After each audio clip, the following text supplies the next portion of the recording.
You're listening to the Worldly Marketer podcast, brought to you by Verbacino.com. Now in affiliation with Circa Translations, Inc.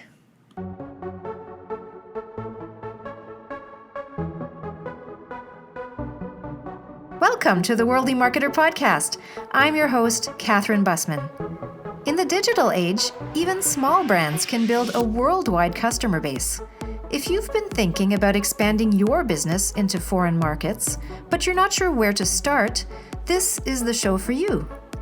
Every week, I talk to a different expert to learn more about the challenges and the rewards of participating in today's increasingly digital, social, and multilingual marketplace.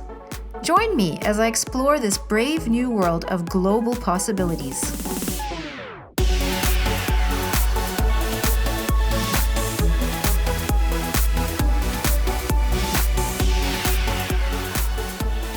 My guest today is someone I first had on the podcast almost 2 years ago now, on episode number 38, and it was called The Agility Advantage of SMEs in Today's Global Market. She is the head of the NewComm Global Group, Inc., which is a management consulting firm that specializes in global market expansion and leadership development for the B2B technology and services sector. For over 20 years now, my guest has been helping her clients grow their brands and revenue streams worldwide, including into emerging markets. And often she serves as the interim or fractional CMO for those B2B companies. Besides her role at NewComm Global, she is a global mentor with the U.S. Department of State's Global Innovation, Science and Technology Program, or GIST for short. She has also served on the advisory board of Brand to Global, the leading conference series on global marketing and branding. Currently, my guest is working on go-to-market strategies for tech startups that specialize in software as a service, platform as a service, the Internet of Things, infrastructure as a service, and software solutions. Lucie Newcomb, welcome back to the Worldly Marketer podcast. Thank you. I'm thrilled to be here. It's such a treat to have you back on the show, Lucie. Thanks for being my guest again today. Now, Lucie, it's been almost, I couldn't believe this when I checked, but it has been almost 2 years since you were on the podcast last time. It was November of 2016. Now, since our last conversation, of course, a lot has happened in the world of international business.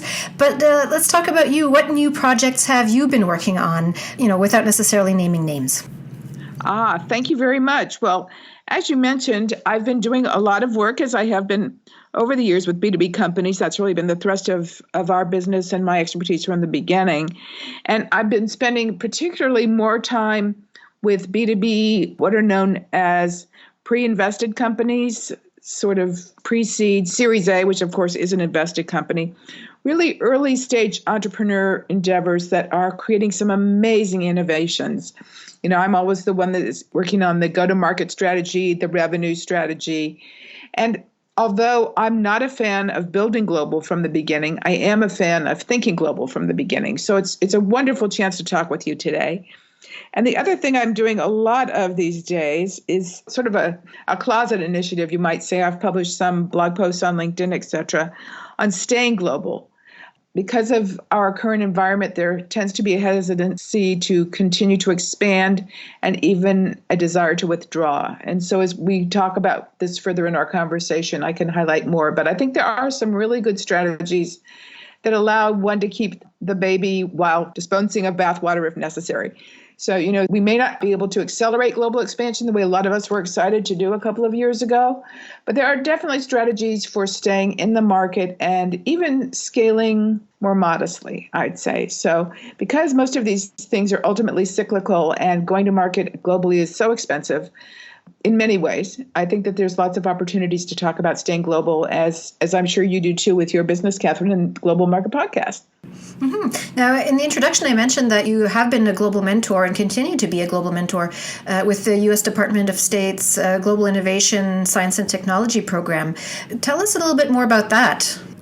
Oh, thank you. I've been privileged to be a mentor for almost 20 years now. I started the GraceNet mentoring program, which was women in tech, and I've been doing primarily women in tech for about I guess it's been about 17, 18 years, which included the State Department Tech Women Program, which is a fantastic program for bringing women from this year 20 countries overseas. And I had the privilege of being very involved with that, and I'm still a strong advocate of that, and helped to create the impact coaching scenario. There's now a mentorship role called impact coaching that allows for coaching for women to come back to their country and not just say, oh, that was a great experience, but really what's an action plan for making the things I learned real in my own country. So I've been very privileged to be involved with that.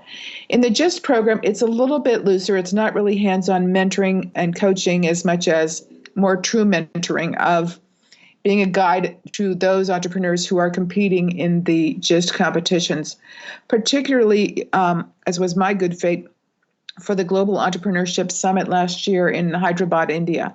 And I was honored to be on the delegation that was led by the White House to participate in what was a fantastic set of opportunities to watch how India really is thriving and how so many bilateral opportunities. The theme was Women First, Prosperity for All. So it was a very exciting time, and I had the privilege of mentoring a team from Bangladesh. Great stuff. Now, let's talk about emerging markets, Lucie, because that's one of your areas of focus, in particular with NewComm Global and in general. So let's start with the definition of emerging markets, Lucie, for anyone who is maybe not quite clear on what that means. It's a little bit amorphous. It's basically synonymous with developing economies. It's the concept of these are markets that are brand new, may or may not be capitalism oriented, generally have a high poverty level and a low economic flow. We call them emerging markets because they are really becoming emerging capitalist markets. So, there can be low products, low resources, again, generally high poverty, often low levels of literacy.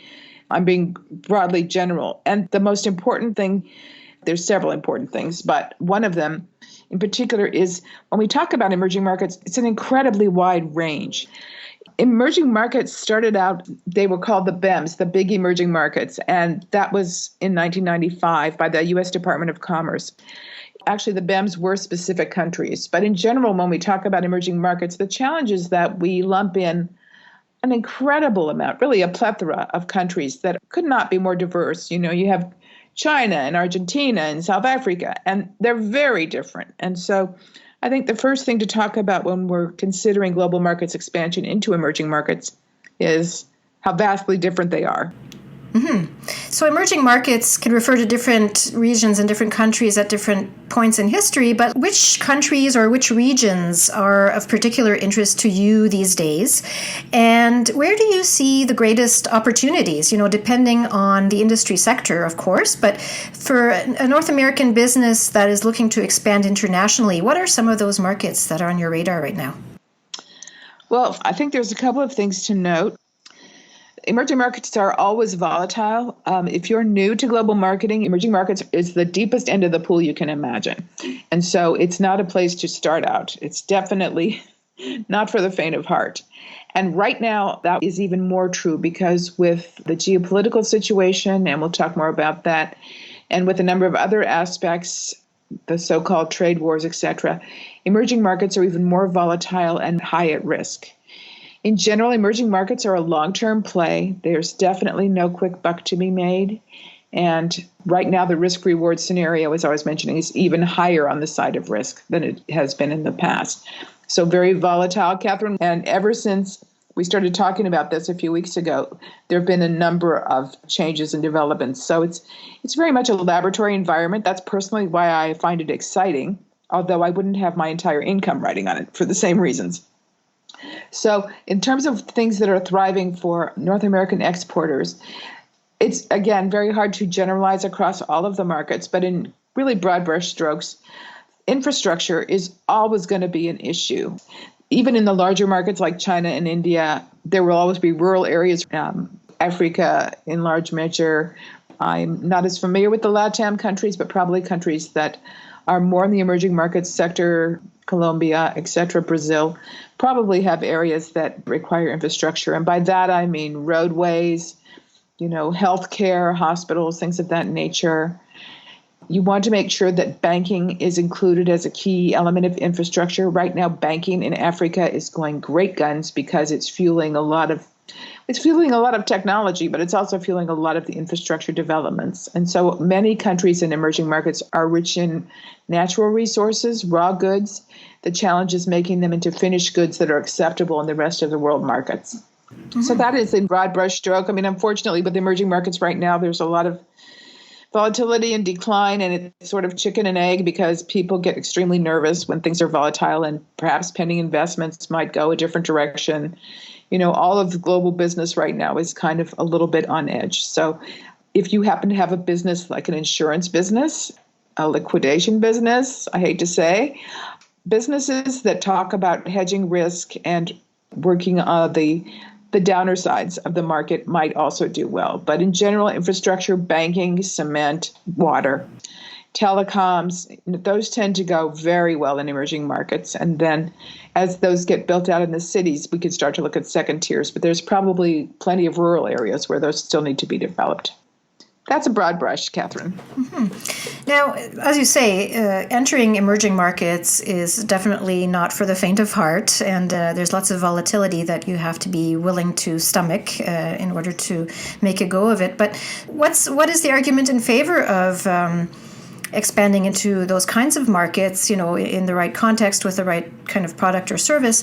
Are there certain demographic trends or economic trends or consumer trends that kind of speak in favor of going there and taking a risk in expanding into those markets?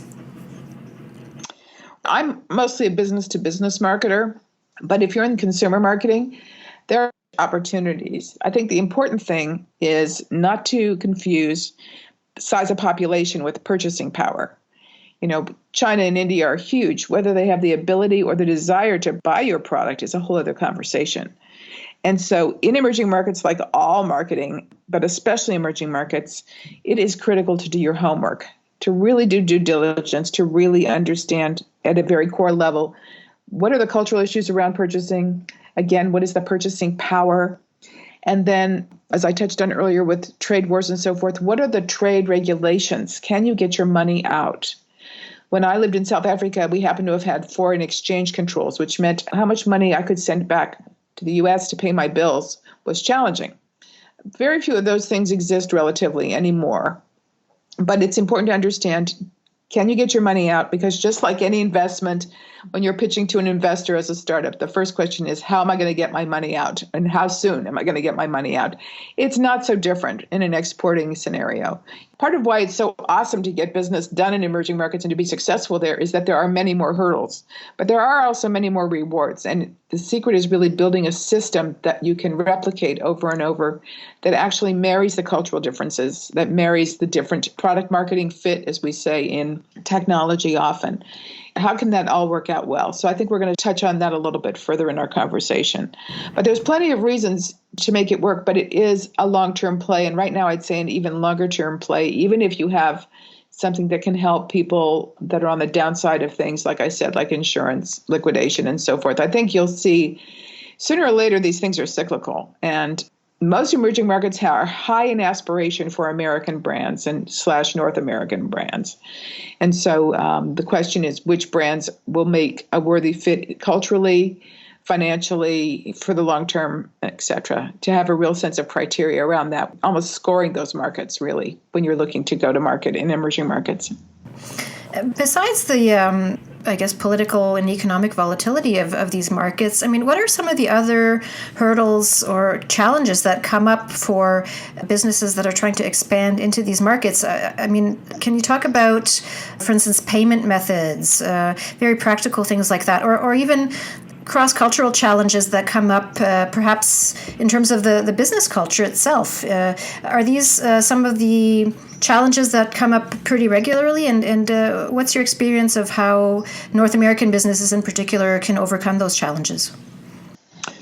Well, I think that 5 years ago, in a marketing plan go-to-market, for any international foreign market we would work with on clients, geopolitics was kind of probably more like 10 years ago. Geopolitics would take like a paragraph or a page and a half. And over the last 10, especially the last 5 years, now geopolitics takes up a big part of a marketing plan. Previous years, it was about terrorism, and certainly that's still on the horizon. If you want to export to Iraq, what are the issues? If you want to export to Iran, forget it. We have plenty of regulations that prohibit that. And even if you did, you really can't get your money out. So that's an emerging market of the future, I'm sure. But in the meantime, with our current U.S. administration, trade wars are large at hand. And I'm not going to delve into the politics of that. They are obviously personal matters, but they affect every business, small or large. In fact, in some ways, small more, because how things are shaping up is that the U.S. is creating different trading blocks. And the good news might be that those trading blocks are becoming more collaborative amongst themselves. But exporters will want to get very clear if they're investing in a market or looking to investigate a market. They'll want to be very clear if this is a market that's on the radar for a trade war. Issues of China in particular are of a concern at this time.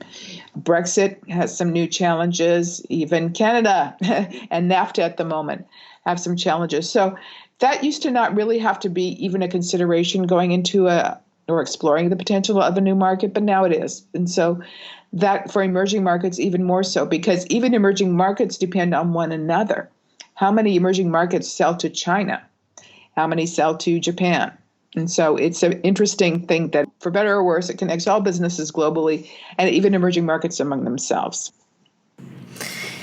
Can you talk about, trade wars notwithstanding, can you talk about some of the differences that come up in the business culture between North America and some of the emerging markets that we've mentioned? Are there very typical cross-cultural misunderstandings that tend to happen or adjustments that you make when you talk shop with or when you're looking for a partner to do business with in some of these markets?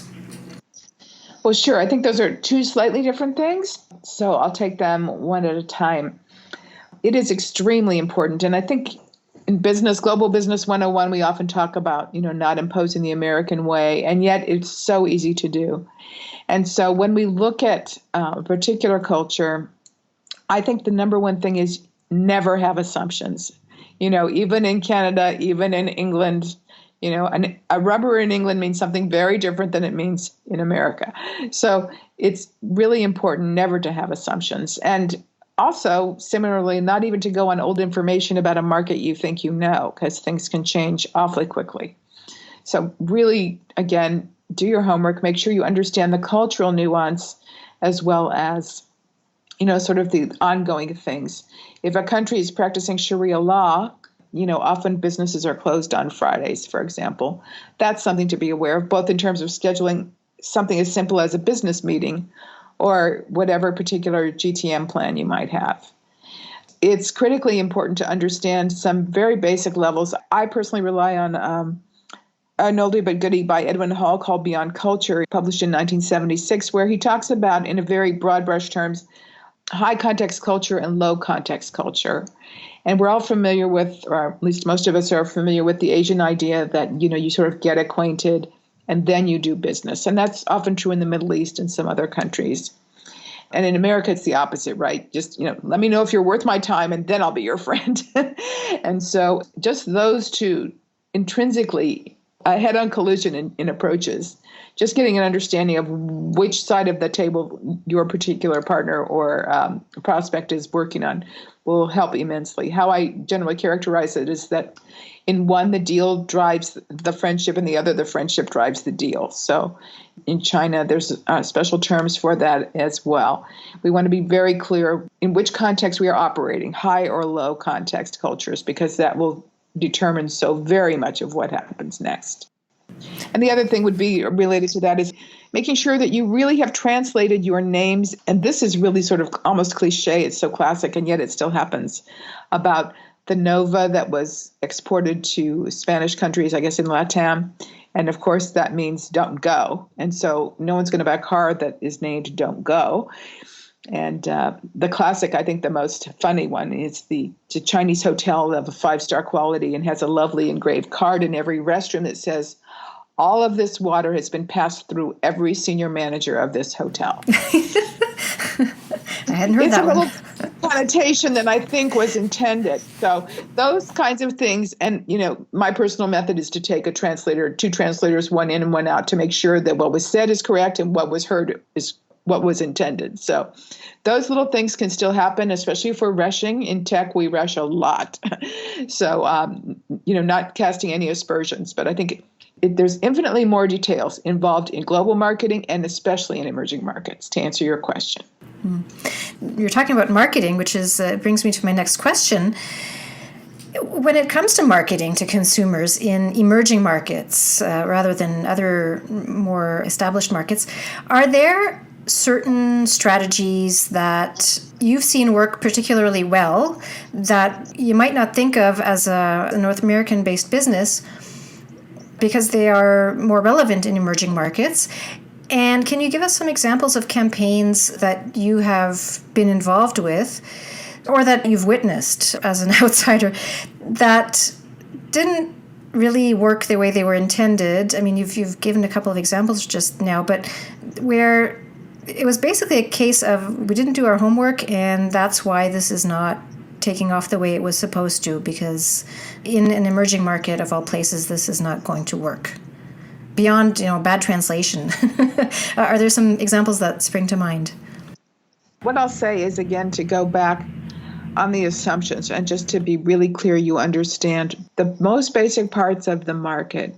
In terms of what went well, I had the privilege of being an executive in a South African company at the time of the elections, at the time of the fall of apartheid. And it was amazing to me. I'm so privileged to come from a background where I've had reading and writing, from the beginning, and to really be operational in a country where illiteracy was high at the time. It's been 20 years since, and things have improved, but, this will probably take a generation to fix.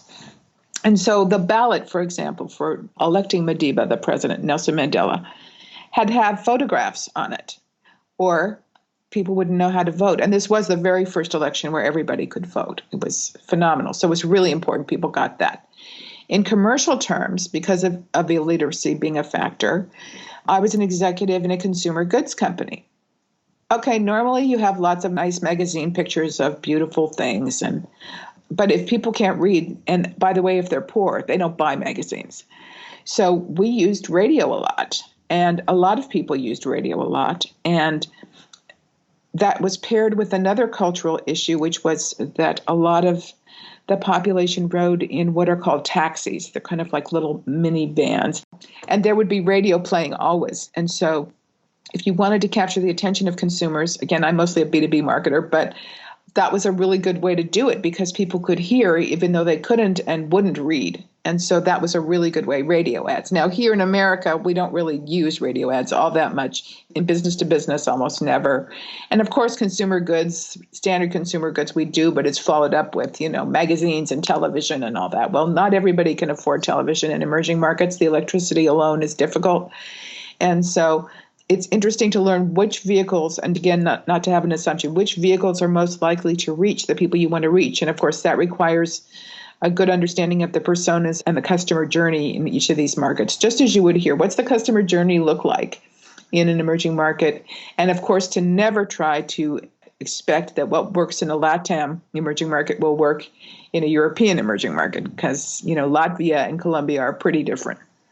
That's actually a great answer. I mean, I hadn't even thought of that, but of course, right? I mean, in countries where illiteracy is still an issue, depending on what your product or service is that you're trying to market, it does make a lot of sense to use more visual information, visual content, or go the audio route, right? Use voice.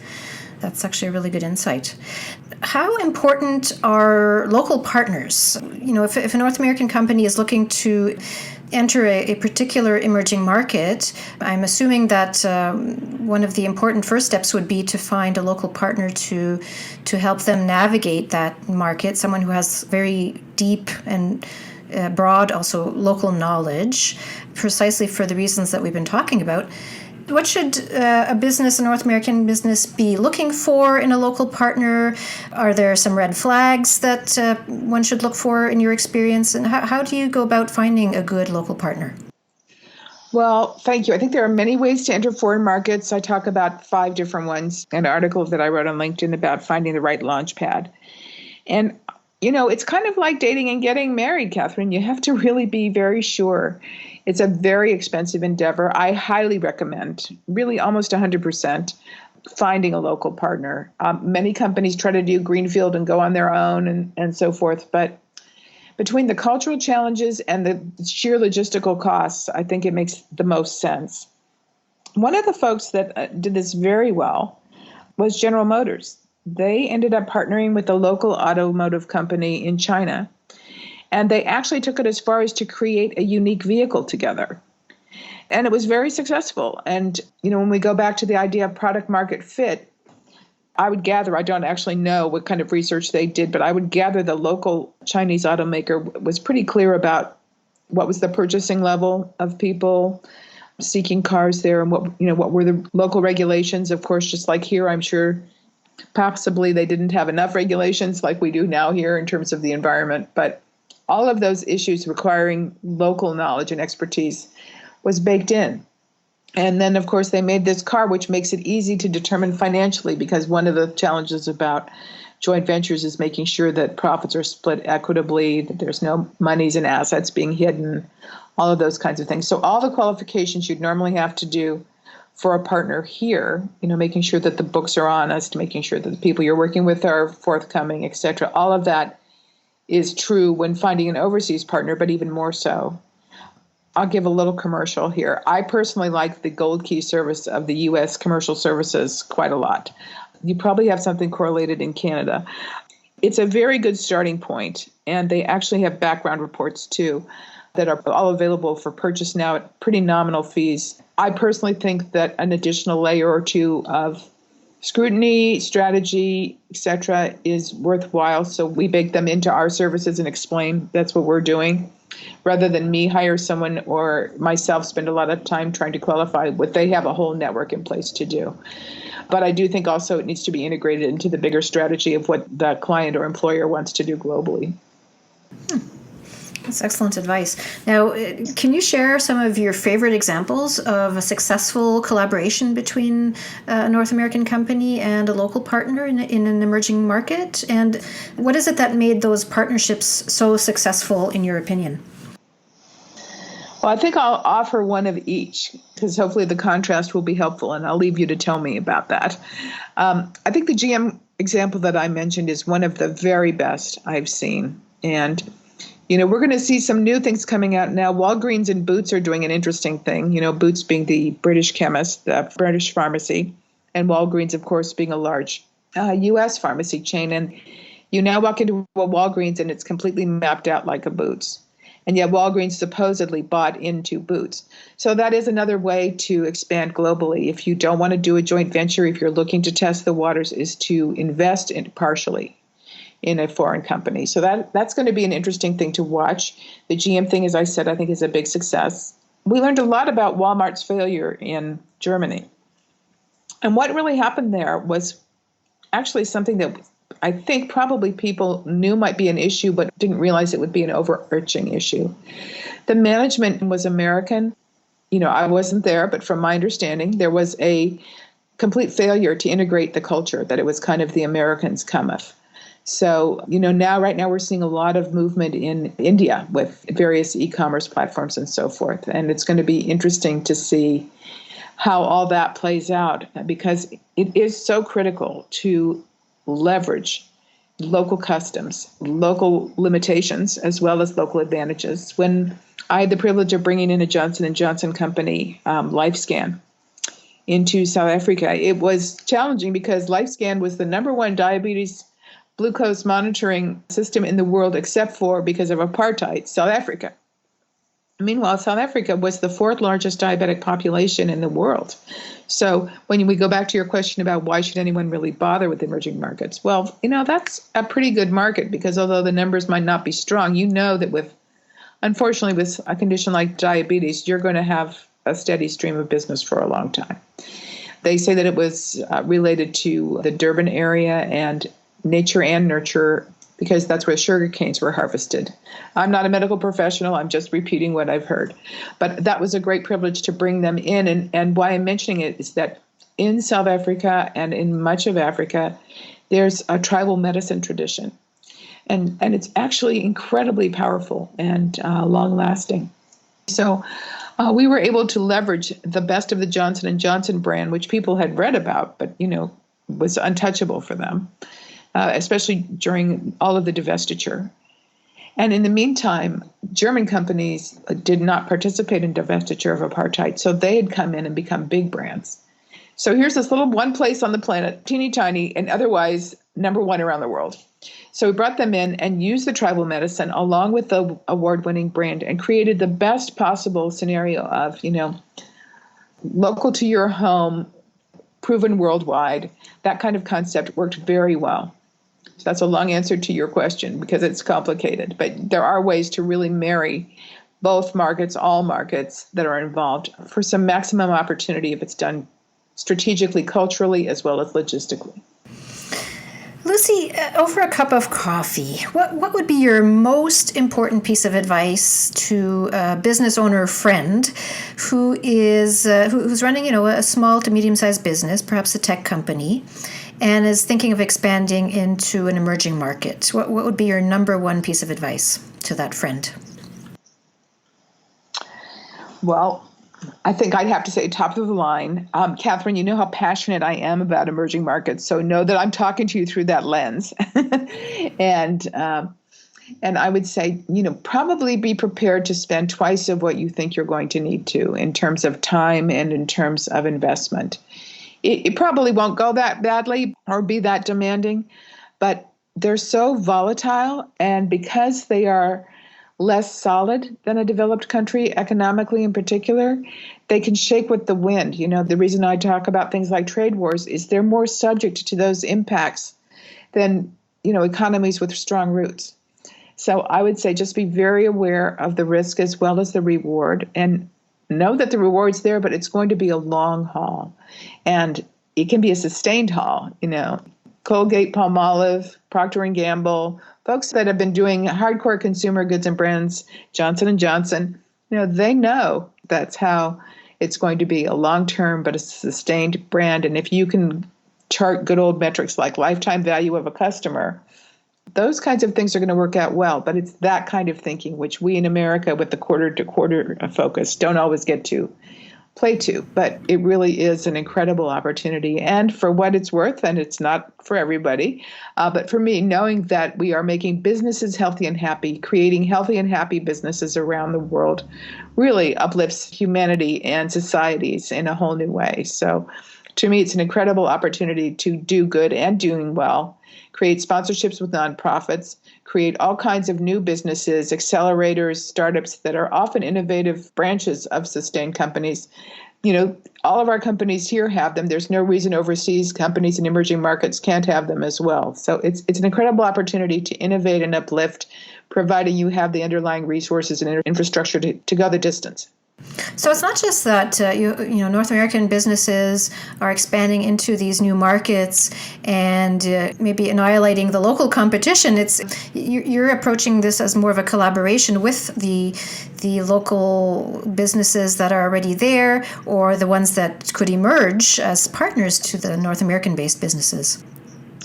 Well, that's my personal wish and view. I can't say that everybody does that. There's a lot of concern about China in Africa right now and the high levels of investment. So there is definitely a win-lose scenario, a domination scenario for some. I just see that it could be, because I have a collaborative mentality in general, I see that there could be tremendous network of support and growth as well. I mean, after looking at apartheid, where it was a closed market, and if you didn't buy your towel from company A, you bought it from company B. If you didn't get your dress at store A, you got it at store B. That to me, that kind of closed scenario is the worst thing we would want to have again. But there is a natural way, I think, to create, sort of looking at it as an ecosystem, where everybody can really prosper is my personal view. Some people will call it a Pollyanna view. But it is, again, a long-term play. It's something that it's almost, I won't say it's a labor of love because I'm a hardcore business and I'm always the one saying, show me the money. But I do think it's a longer stretch. It's not a sprint. And if people are looking to sprint, then it's not a fit for them. And I wouldn't encourage it for them.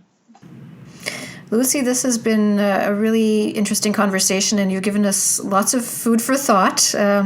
It's just so interesting how you can take a very different perspective on the whole trade and export ecosystem, as you say. If you look at it a certain way, and it doesn't have to be, winners and losers. It can be, a win-win-win all around if it's approached in a more thoughtful way by all sides. It's just a very refreshing perspective, I think. Well, thank you. I appreciate that. When competition comes, we definitely do what we need to do. But I think ultimately I'm sort of with the blue ocean strategy that there's plenty of new markets to make. There's plenty of things that are needed, especially in emerging markets. There's, Darwin is alive and well in a market where survival rates are lower than usual, where healthcare is a challenge.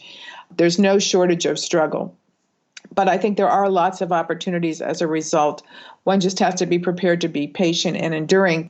But I think from a totally commercial point of view, there are now many, many opportunities. If you just want to look at it from a hardcore business perspective, there are many opportunities, as every oil company will tell you. Well, Lucie, for listeners who would like to find out more about you and the services that you provide through NewComm Global, where can they go and find you online? Which social media accounts could they follow? And I will include all those links in my show notes for this episode. Thank you so much, Catherine. Probably Twitter is the best, and that is the @ NewComm Global, and that's N like November, EWCO, M like Mary, M like Mary again, Global, and that's on Twitter. My own LinkedIn account is probably the best, Lucie Newcomb.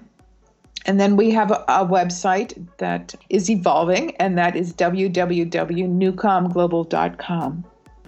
Catherine, it's always such a treat. Thank you so much for everything. And I'm not rah-rah in emerging markets because right now it wouldn't be fair to a lot of people to do that. But there's a lot of exciting opportunities there. As I said, for better or worse, there are downside opportunities right now. Insurance companies may not ever have a better time. Liquidators may not ever have a better time. But training, education, banking, infrastructure, those are all long-term plays with, I really think, will be multiple levels of result, including financial. Well, on that note, Lucie, thanks again so much for taking the time out of your busy day to talk to me today. And I hope we can meet again soon at a conference somewhere, hopefully in California, in your neck of the woods. That would be great. Sounds super, Catherine. And best of luck in Seattle with the next Lock World that's coming up. I really value the tremendous contribution that localization folks make to the global business picture. If we couldn't understand one another, there wouldn't be much point in trying to do any business. All right. Well, Lucie, you take care, and I'll talk to you again soon, I hope. Thank you so much for everything, Catherine. Much appreciated.